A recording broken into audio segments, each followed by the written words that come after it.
কিশোর গ্যাংয়ের অনেক সদস্য, বট গ্যাংয়ের অনেক সদস্য, ছাত্রলীগের অনেক সদস্য যারা সরাসরি হামলার সাথে জড়িত ছিল, তাদেরকেও এই কমিটিতে অন্তর্ভুক্ত করে বিপ্লবীদের যে একটি স্বতন্ত্র প্ল্যাটফর্ম ছিল, যেটিকে রাষ্ট্রপতি আগে সিদ্ধান্ত নেওয়া হয়েছে, সেই প্ল্যাটফর্মকে পরিষদ করেছে।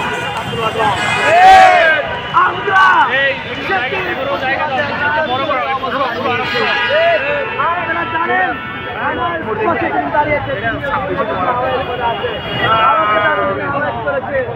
কিন্তু আমরা পদের কাছে নিজেদের সততাকে, নিজেদের আপসহীন মনোভাবকে বিক্রি করেনি কখনো করবো না।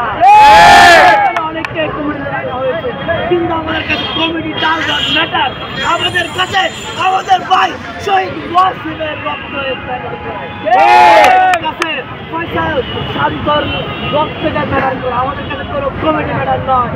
যারা বলছে কমিটি করছে তাদেরকে আমরা বলে দিতে চাই, কমিটি করেন, আমাদের কোনো সমস্যা নাই।